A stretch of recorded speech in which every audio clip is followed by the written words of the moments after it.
Hello friends, आज के video में हम देखेंगे हिंदी पेपर वन और पेपर टू का प्रैक्टिस सेट वन जो आपके बीपीएससी टीचर 2.0 के लिए काफ़ी ज़्यादा महत्वपूर्ण होगा। और फिर से एक बार आप लोग के भारी डिमांड पर बिहार स्टेट 2023 की तरह आपको बीपीएससी टीचर 2.0 के लिए आपको सिर्फ 101 रुपया में आपको 20 से ज़्यादा टॉपिक वाइज आपको प्रैक्टिस सेट दिया जा रहा है, जो आपके बीपीएससी टीचर का के लिए काफ़ी ज़्यादा महत्वपूर्ण होगा। लेने के लिए आप वीडियो के कमेंट बॉक्स में आप कमेंट कर सकते हैं। चलिए शुरू करते हैं आज का पहला सवाल। और आज का टॉपिक रहेगा हिंदी साहित्य का इतिहास। तो पहला क्वेश्चन कह रहा है कि इतिवृत्त और आलोचना के सामवेत रूप से होने वाले इतिहास आज भी प्रकाश स्तंभ बना हुआ है। इस कथन में जिस इतिहास की ओर संकेत किया जा रहा है, आपको बताना है कि उसके लेखक कौन थे। ऑप्शन है रामचंद्र शुक्ल, ऑप्शन बी है गर्दा दस्तासी, या ऑप्शन सी है मित्र बंधु, या ऑप्शन डी है जॉर्ज ग्रियर्सन। इसका राइट आंसर ऑप्शन आपका ई हो जाएगा। और ये सवाल आपका यूपी पीजीटी 2021 का पूछा हुआ सवाल है, इसे आप जरूर याद रखिएगा। क्वेश्चन सेकंड कह रहा है कि हिंदी साहित्य के इतिहास में आदिकाल के लिए आधार काल किसने नाम दिया था। तो इसका राइट आंसर ऑप्शन आपका डी हो जाएगा। डॉक्टर मोहन अवस्थी ने इतिहास में आदिकाल के आधार का नाम दिया था। इस क्वेश्चन को आप विवेक क्वेश्चन टिक आउट कीजिएगा, आपके एग्जाम के पॉइंट ऑफ व्यू से काफी ज्यादा महत्वपूर्ण है। ऑप्शन डी आपका राइट आंसर होगा। क्वेश्चन थर्ड कह रहा है कि रामचंद्र शुक्ल का साहित्यास ग्रंथ हिंदी साहित्य का इतिहास नगरी प्रचरिणी साबा से प्रकाशित हिंदी सप्तसागर की भूमिका में किस शीर्षक में लिखा गया था। ऑप्शन डी आपका राइट आंसर हो जाएगा। हिंदी साहित्य का विकास आपका राइट आंसर होगा। और इस सवाल आपका DSSP और यूपीपीसीएस का पूछा हुआ सवाल है। आपके जितने सारे क्वेश्चन आपको कराया जा रहा है, सारे क्वेश्चन आपके टीचिंग एग्जाम के प्रीवियस ईयर क्वेश्चन है, जो आपके एग्जाम के पॉइंट ऑफ व्यू से काफी ज्यादा महत्वपूर्ण है। क्योंकि आपके बीपीएससी टीचर 2023 में जितने सारे क्वेश्चन पूछे गए थे, सारे अदर स्टेट प्रीवियस ईयर का क्वेश्चन पेपर था, आप चेकआउट भी कर सकते हैं। राइट आंसर ऑप्शन आपका डी हो जाएगा। क्वेश्चन फोर कह रहा है कि A dictionary of English and Hindustani के लेखक कौन थे। आपके एग्जाम के पॉइंट ऑफ व्यू से काफी ज्यादा इंपॉर्टेंट सवाल है, और आपको बताना है इसका राइट आंसर क्या होगा। याद रखिएगा, जॉन गिलस्टाइट का नाम आता है, उनके द्वारा आपके A dictionary of English and Hindustani के लेखक माने जाते हैं। राइट आंसर ऑप्शन आपका सी हो जाएगा। क्वेश्चन फाइव कह रहा है कि निम्न में कौन सी रचना मित्र बंधु द्वारा रचित नहीं थी। मतलब आपको बताना है कि मित्र बंधु द्वारा कौन सी रचना अगर इसमें रचित नहीं की गई थी।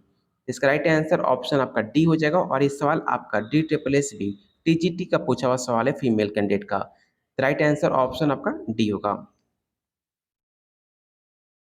अगला क्वेश्चन क्वेश्चन सिक्स कह रहा है कि एशियाटिक सोसाइटी ऑफ बंगाल की पत्रिका के विशेषांक रूप में निकलने वाली हिंदी साहित्य का इतिहास कौन सा था। इसका राइट आंसर ऑप्शन आपका ए हो जाएगा। The modern vernacular literature of Hindustan. ये सवाल आपका यूपी का 2021 का पूछा हुआ सवाल है। राइट आंसर ऑप्शन आपका ए होगा। क्वेश्चन सेवन कह रहा है कि हिंदी काव्य धारा में संग्रहकर्ता साहित्यकार का नाम क्या था। इस क्वेश्चन को आप जरूर याद रखिएगा। राइट आंसर ऑप्शन आपका बी हो जाएगा। महापंडित राहुल सकरतियान नाम था। राइट आंसर ऑप्शन आपका बी हो जाएगा। क्वेश्चन एट कह रहा है कि इनमें से किसने अपने हिंदी साहित्यात इतिहास में आदिकाल को संधिकाल तथा चारणकाल नामक दो उपशीर्षकों में विभाजित किया था, आपको बताना है। तो इसका राइट आंसर ऑप्शन आपका सी हो जाएगा। डॉक्टर राजकुमार वर्मा का नाम आता है, जिन्होंने हिंदी साहित्य इतिहास में आदिकाल को संधिकाल तथा चारणकाल नामक दो उपशीर्षकों में विभाजित किया था। इस क्वेश्चन को आप जरूर याद रखिएगा। राइट आंसर ऑप्शन आपका सी हो जाएगा। यहाँ पे देख सकते हैं कुछ फेमस नाम दिया गया, जो उनका नाम और प्रयोक्ता लिखा गया है। इसका स्क्रीनशॉट आप जरूर ले लीजिएगा। और आपको इसका प्रैक्टिस सेट लेना हो तो आप वीडियो के कमेंट बॉक्स में आप कमेंट कर सकते हैं। अगला क्वेश्चन कह रहा है कि हिंदी साहित्य का वैज्ञानिक इतिहास के लेखक कौन थे, आपको बताना है। आपके एग्जाम के पॉइंट ऑफ व्यू से काफी ज्यादा महत्वपूर्ण सवाल है, और इसका राइट आंसर ऑप्शन डी हो जाएगा। हिंदी साहित्य के वैज्ञानिक इतिहास में दो भाग में बांटे गए थे 1965 ईस्वी में।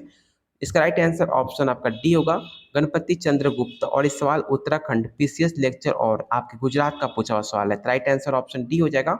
हो सकता है आपके बीपीएससी टीचर 2023 में ये सवाल आपको एग्जाम में देखने को मिले। क्वेश्चन 10 कह रहा है कि हिंदी साहित्य का वृत्त इतिहास, इस इतिहास ग्रंथ का प्रकाशन किसने करा था, आपको बताना है। तो इसका राइट आंसर ऑप्शन आपका डी हो जाएगा। नगरी प्राचीनी सभा काशी ने किया था। राइट आंसर ऑप्शन डी होगा। क्वेश्चन 11 कह रहा है कि हिंदी साहित्य जगत में मित्र बंधु नाम से विख्यात लेखकों में सम्मिलित क्या है, आपको बताना है।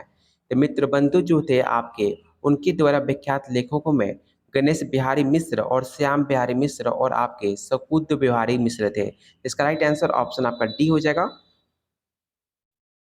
ये करंट में आपका उत्तराखंड पीसीएस लेक्चर में पूछा हुआ सवाल है, तो आपके एग्जाम का पॉइंट ऑफ व्यू से काफी ज्यादा महत्वपूर्ण है, इसे आप जरूर याद रखिएगा। क्वेश्चन 12 कह रहा है कि मित्र बंधु में रीतिकाल को क्या नाम दिया था। तो मित्र बंधु ने रीतिकाल को अलकृत काल नाम दिया था। राइट आंसर ऑप्शन आपका बी हो जाएगा। क्वेश्चन 13 कह रहा है कि हिंदी साहित्य के आदिकाल को सिद्ध समांत युग किसने नाम दिया था, आपको बताना है। ये क्वेश्चन आपके एग्जाम के पॉइंट ऑफ व्यू से काफी ज्यादा महत्वपूर्ण है। ऐसा कोई स्टेट नहीं है जो एग्जाम में क्वेश्चन पूछा ना गया हो, इसलिए इस क्वेश्चन को आप विवेक क्वेश्चन टेक आउट कीजिएगा और इसका राइट आंसर आपको बताना है कि इसका राइट आंसर क्या होगा।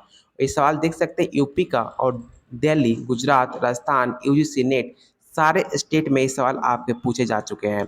इसका राइट आंसर ऑप्शन आपका डी हो जाएगा। राहुल सकरतियान आपका राइट आंसर होगा, जिन्होंने हिंदी साहित्य को आदिकाल को सिंध सीमांत युग का नाम दिया था। राइट आंसर ऑप्शन आपका डी हो जाएगा। अगला क्वेश्चन कह रहा है कि हिंदी साहित्य और संवेदना का विकास किसकी रचना है, आपको बताना है। याद रखिएगा, जो आपके हिंदी साहित्य इतिहास संबंधी प्रमुख ग्रंथ तथा रचनाकार का नाम दिया गया है। और बात की जाए हिंदी साहित्य और संवेदना का विकास के रचनाकार का नाम, तो उनका नाम डॉक्टर रामस्वरूप चतुर्वेदी था। राइट आंसर ऑप्शन आपका ए हो जाएगा। क्वेश्चन आपका 14 कह रहा है कि क्वेश्चन 15 देखते हैं। क्वेश्चन 15 कह रहा है कि नागरी प्राचीनी साहबा द्वारा प्रकाशित हिंदी साहित्य का वृहत इतिहास का प्रथम भाग का शीर्षक क्या था, आपको बताना है। तो इसका राइट आंसर ऑप्शन आपका डी हो जाएगा और आपके एग्जाम के पॉइंट ऑफ व्यू से काफी इंपॉर्टेंट सवाल है। ये सवाल आपका राजस्थान प्रोफेसर का पूछा हुआ सवाल है। राइट आंसर डी हो जाएगा। क्वेश्चन 16 कह रहा है कि असंगत विकल्प चुनिए, मतलब आपको इन चार ऑप्शन में कौन सा ऑप्शन आपका असंगत है, आपको बताना है कि कौन सा ऑप्शन इसमें मिसमैच है। तो इसका राइट आंसर ऑप्शन आपका बी हो जाएगा। हिंदी साहित्य जो 20वीं शताब्दी थी, जिसमें जो लिखा बाबू श्याम सुंदर दास, ये कथन आपका गलत है। तो राइट आंसर ऑप्शन आपका बी हो जाएगा, क्योंकि आपको असंगत पूछा गया था। अगला क्वेश्चन कह रहा है कि अगला काल प्रवृत्ति के निर्माण प्राप्त ग्रंथों की संख्या द्वारा नहीं निगत हो सकता है, बल्कि उस काल की मुख्य प्रेरणादायक वस्तु के आधार पर ही हो सकता है। ये कथन किसका है, आपको बताना है। ये कथन आपके हजारी प्रसाद द्विवेदी का है, जो काफी फेमस नाम है। इस क्वेश्चन को आप जरूर विवेक क्वेश्चन टिक आउट कीजिएगा, क्योंकि आपके एग्जाम में हजारी प्रसाद द्विवेदी से 3 से 4 क्वेश्चन आपके एग्जाम में देखने को मिलता है। तो राइट आंसर ऑप्शन आपका बी हो जाएगा। क्वेश्चन 18 कह रहा है कि कौन सा विवरण इसमें सही नहीं है, आपको बताना है कि इनमें कौन सा ऑप्शन आपका गलत है। याद रखिएगा, राइट आंसर ऑप्शन आपका ए हो जाएगा। गरसा दत्तासी ने अपने इतिहास ग्रंथ में कवियों को कालानुसार प्रस्तुत किया था, ये कथन आपका गलत है। तो राइट आंसर ऑप्शन आपका ए हो जाएगा। क्वेश्चन 19 कह रहा है कि इतिहास के इतिवृत्तात्मक लेखन सबसे पहले मित्र बंधु ने विनोद में पाया था। इसकी उक्ति किसकी थी, आपको बताना है। इसकी उक्ति किसकी थी, आपको इसका राइट आंसर क्या होगा, आपको बताना है। इसका राइट आंसर ऑप्शन बी हो जाएगा। इतिहास का इतिवृत्तात्मक लेखन सबसे पहले मित्र बंधु विनोद में पाया जाता है, जिसके कथन आपके डॉक्टर राजकुमार वर्मा का था। इसे आप जरूर याद रखिएगा। क्वेश्चन 20 कह रहा है कि मित्र बंधु विनोद के विषय में कौन सा विवरण सही नहीं है, आपको बताना है कि इनमें कौन सा ऑप्शन आपका गलत है। तो इसका राइट आंसर ऑप्शन आपका डी हो जाएगा। इसके चारों भागों में लगभग 3000 कवियों का विवरण मिलता है, ये कथन आपका गलत है और आपसे क्वेश्चन नहीं पूछा गया था, इसलिए इसका राइट आंसर ऑप्शन आपका डी हो जाएगा। ये सवाल आपका राजस्थान पीसीएस पेपर 2 का पूछा हुआ सवाल है। क्वेश्चन 21 कह रहा है कि हिंदुस्तानी का सर्वप्रथम हिंदी किस विद्वान ने कहा था, आपको बताना है। इस क्वेश्चन को आप विवेक क्वेश्चन टिक आउट कीजिएगा और इसका राइट आंसर ऑप्शन आपका बी हो जाएगा। जो प्रश्नगत विकल्पों में हिंदुस्तानी को सर्वप्रथम आपके गिलक राइट ने कहा था। राइट आंसर ऑप्शन बी होगा। क्वेश्चन 22 कह रहा है कि हिंदी साहित्य के आलोचनात्मक इतिहास के लेखक कौन माने जाते हैं। काफी इजी सवाल है, आप सबको पता होगा। डॉक्टर राम कुमार वर्मा को इतिहास के लेखक माने जाते हैं, आपके आलोचनात्मक इतिहास के। राइट आंसर ऑप्शन आपका ई हो जाएगा और इस सवाल आपका उत्तराखंड और आपका गुजरात का पूछा हुआ सवाल है, आपके टीचिंग एग्जाम का। और केवीएस पीजीटी में भी ऑलरेडी पूछा हुआ है। इस क्वेश्चन को आप जरूर विवेक क्वेश्चन टिक आउट कीजिएगा। चलते हैं अगला क्वेश्चन पे। अगला क्वेश्चन क्या कह रहा है। क्वेश्चन 23 कह रहा है कि मैं इस्लाम के महत्व को भूल नहीं रहा हूँ, लेकिन जोर देकर कहना चाहता हूँ कि अगर इस्लाम ना आया होता तो इस साहित्य का बारह आना वैसा ही होता जैसे आज है। हिंदी के भक्ति आंदोलन के संदर्भ में एक कथन किसका है, आपको बताना है। और इस क्वेश्चन को आप विवेक क्वेश्चन टिक आउट कीजिएगा। ये सारे बहुत सारे एग्जाम में ऑलरेडी पूछा हुआ सवाल है, काफी फेमस कथन है। इसका फेमस कथन आपके हजारी प्रसाद द्विवेदी थे, जो इसलिए क्वेश्चन और भी ज्यादा इंपॉर्टेंट हो जाता है आपके एग्जाम के पॉइंट ऑफ व्यू से। क्वेश्चन 24 कह रहा है कि रीतिकाल में सर्वप्रथम श्रृंगार का नाम रखने वाला सुझाव किसने दिया था, आपको बताना है। तो इसका राइट आंसर ऑप्शन आपका बी हो जाएगा, विश्वनाथ प्रसाद मिश्र ने सबसे पहले आपके श्रृंगार नाम का रखने का प्रस्ताव दिया था रीतिकाल का।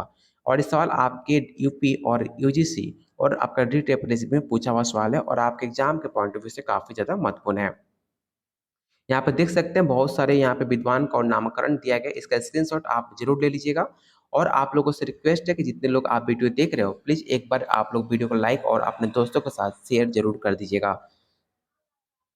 अगला क्वेश्चन कह रहा है कि गारसा द तासिक इतिहास ग्रंथ इस्तवार द लॉ लिटरेचर इंडस्ट्री हिंदुस्तानी के दूसरा संस्करण कब प्रकाशित हुआ था, आपको बताना है। ऑप्शन है 1848, 1868 या 1871 या 1888। इसका राइट आंसर ऑप्शन आपका सी हो जाएगा। क्वेश्चन 26 कह रहा है कि रामचंद्र शुक्ल का हिंदी साहित्य का इतिहास सबसे पहले किस ग्रंथ की भूमिका के रूप में छापा गया था। इस क्वेश्चन को आप भी वही क्वेश्चन टिक आउट कीजिएगा और इसका राइट आंसर ऑप्शन आपका ए हो जाएगा। आचार्य रामचंद्र शुक्ल का हिंदी इतिहास का साहित्य का सबसे पहले हिंदी शब्द सागर की भूमिका रूप में 1929 ईस्वी में प्रकाशित किया गया था। इसे आप जरूर याद रखिएगा। राइट आंसर ऑप्शन आपका ए हो जाएगा। चलते हैं अगला क्वेश्चन पे। अगला क्वेश्चन कह रहा है, अगला क्वेश्चन कह रहा है कि रामचंद्र शुक्ल के अनुसार शिव सिंह सरोज में गिनाए हुए ग्रंथ कौन कौन से हैं, आपको बताना है। तो इसका राइट आंसर ऑप्शन आपका ए हो जाएगा, राम सतई और आपका सेकंड करखा रामायण आपका राइट आंसर हो जाएगा, जो शिव सिंह सरोज द्वारा गिनाए हुए ग्रंथ माने जाते हैं। तो राइट आंसर ऑप्शन आपका ए हो जाएगा। अगला क्वेश्चन आपको सुमेलित करना है और सुमेलित करके आपको बताना है कि इसका राइट आंसर ऑप्शन आपका क्या हो जाएगा। तो इसका राइट आंसर ऑप्शन आपका डी हो जाएगा। अगर सही मिलान की जाए तो जो आपके पद्मलाल पुन्नालाल बख्शी है इसका राइट आंसर ऑप्शन बी से मैच करेगा। और जो आपका अयोध्या सिंह उपाध्याय है इसका मैच आपका हिंदी भाषा और उसके साहित्य का विकास हो जाएगा। और ऑप्शन ग का आपका सही मिलान हो जाएगा हिंदी साहित्य की भूमिका। और जो लास्ट बचा डॉक्टर रामस्वरूप चतुर्वेदी उसका सही मिलान हो जाएगा हिंदी साहित्य और संवेदना का विकास। इस हिसाब से इसका राइट आंसर ऑप्शन आपका डी हो जाएगा। चलते हैं अगला क्वेश्चन पे। अगला क्वेश्चन कह रहा है कि हिंदी साहित्य का आदिकाल हिंदी का एक इतिहास ग्रंथ है, इस रचनाकार का नाम क्या था, आपको बताना है। इसका राइट आंसर ऑप्शन सी हो जाएगा, काफी फेमस नाम हजारी प्रसाद द्विवेदी। ऑप्शन सी आपका राइट आंसर होगा। अगला क्वेश्चन कह रहा है कि इनमें से किस साहित्य इतिहास ने ग्रंथ को किशोरी लाल गुप्त ने हिंदी साहित्य का प्रथम इतिहास नाम से अनुवाद करने का प्रकाशित किया था। तो इसका राइट आंसर ऑप्शन क्या हो जाएगा, आपको बताना है। तो इसका राइट आंसर ऑप्शन आपका डी होगा, the modern vernacular literature of northern Hindustan को। और इस सवाल आपके बहुत सारे स्टेट का पूछा हुआ सवाल है, इसलिए सारा सवाल इंपॉर्टेंट आपके एग्जाम के पॉइंट ऑफ व्यू से हो जाता है। तो राइट आंसर ऑप्शन आपका डी होगा। अगला क्वेश्चन कह रहा है कि आचार्य रामचंद्र शुक्ल को ऋतुकाल का समय माना जाता है, आपको बताना है कि आचार्य रामचंद्र शुक्ल का ऋतुकाल का समय कब से कब तक था। इसका राइट आंसर ऑप्शन आपका बी हो जाएगा, 1700 से लेकर 1900 ईस्वी माना जाता है।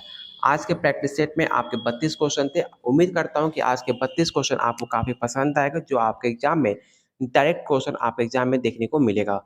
तो प्लीज़ आप लोगों से रिक्वेस्ट है, अभी तक आपने चैनल को सब्सक्राइब नहीं किया है तो चैनल को जरूर सब्सक्राइब कर लीजिएगा। और आपके जो दोस्त हिंदी से पेपर 1 और पेपर 2 की तैयारी कर रहे होंगे उनके पास ये वीडियो जरूर शेयर कर दीजिएगा। और जिनको प्रैक्टिस सेट चाहिए आप मुझे कमेंट कर सकते हैं। जिनको 101 रुपये में 20 से ज़्यादा आपको टॉपिक वाइज आपको प्रैक्टिस सेट दिया जाएगा, जो आपके बीपीएससी टीचर 2.0 के लिए काफ़ी ज़्यादा महत्वपूर्ण साबित होगा।